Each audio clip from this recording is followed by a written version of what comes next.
Thank you for coming, sir. Please allow me to introduce these two. This is the Traveler, and next to him is his travel companion, Paimon. Ah, yes. My daughter has mentioned them from time to time. It's a privilege to finally meet them in person. But we may skip all the pleasantries for now. What is the important matter you wish to discuss with me today?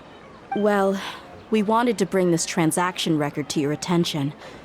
There's something on this record that we're all pretty curious about. So, that's what you found? Huh. Seems like I can't keep everything from you much longer. If you wouldn't mind, we'd like an explanation. Well, it's a long and difficult story. And to be perfectly honest, I'm not sure if I'm doing the right thing. What I do know, though, Dehya, is that the truth will bring you no solace. If anything, it will likely cause you a great amount of anguish. Wait, me? Yes. I understand perfectly why you came to see me. And I am touched by your collective commitment to do the right thing. But knowledge always comes at a price. And sometimes, as they say, ignorance is bliss. Your father, Kusela, and I both believed that.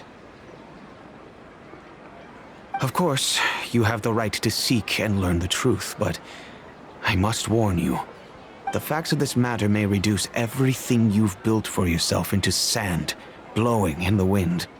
If you must proceed, then Kusela's heartfelt efforts will also fade into the wind like a fleeting mirage. His heartfelt efforts? I'm sorry, sir, but I'm not sure I follow. I've made it this far in life without a single drop of my father's support. I have my own ideals and ways of looking at the world, as well as people and causes that I've chosen to cherish and fight for. None of these things have anything to do with him. I came here today to support you as the head of the Homayani family. No warning will change my stance on that. I understand. Then let me tell you a little story. Our family once needed to take a trip to the desert when Dunyarzad was just a baby. Along the way, we were attacked by bandits. They had superior numbers and quickly overpowered our bodyguards. When all seemed lost, a group of passerby Eremites lent us their support. Those Eremites were Kusela's brigade, Dekan al-Ahmar. Kusela's men told me that the attackers were Eremite mercenaries, just like themselves. I was shocked. Why would Dekan al-Ahmar go so far to save us and not spare the fellow Eremites? Kusela was grinning and walked over to play with baby Dunyarzad. She was startled by his unfamiliar face and nearly started crying. Really? I never knew. He said that he had no particular reason to help us. He just took pity on us because he had a daughter about the same age. We started talking about our children, and I sensed that he was a devoted father. To repay his kindness, I hired his brigade to help out at our estate for a time and offered everyone generous remuneration. So, that's what happened. It was many years before I saw him again. I almost didn't recognize him the next time he came knocking on my door. The man I knew to be strong and healthy had been reduced to a shell of himself. He couldn't even walk anymore without his cane. So, what happened to him? He was perfectly fine when I left the brigade. I'm not too sure myself.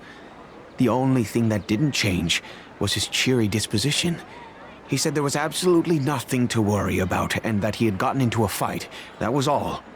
He then suddenly asked me if Dunyarzad, now that she had grown, would need a bodyguard of her own.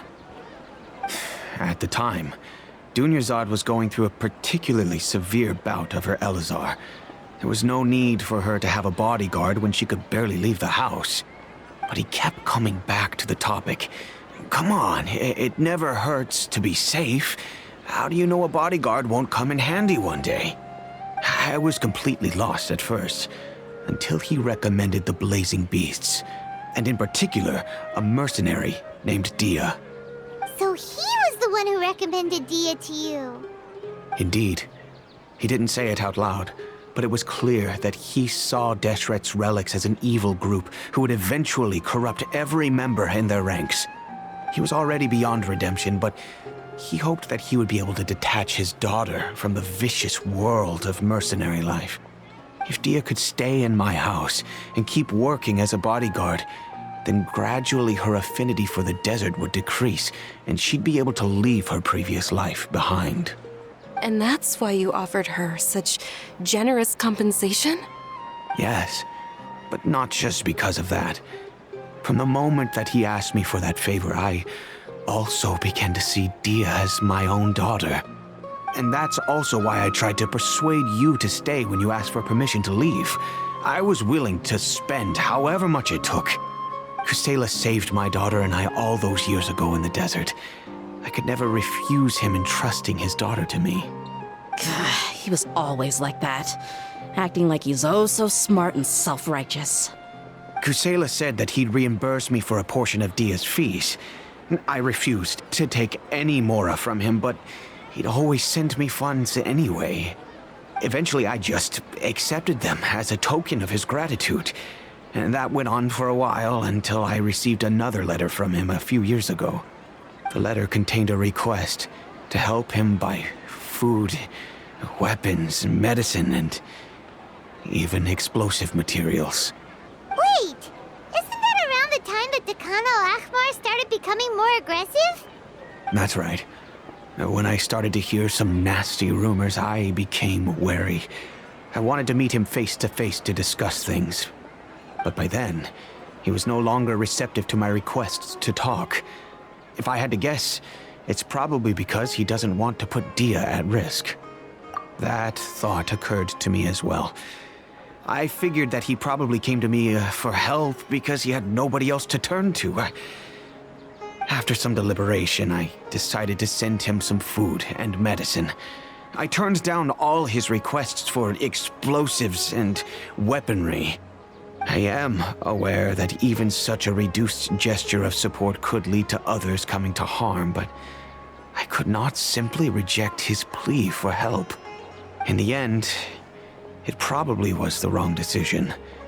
I plugged my ears to the rumors and just chose a solution that made me feel least guilty about myself.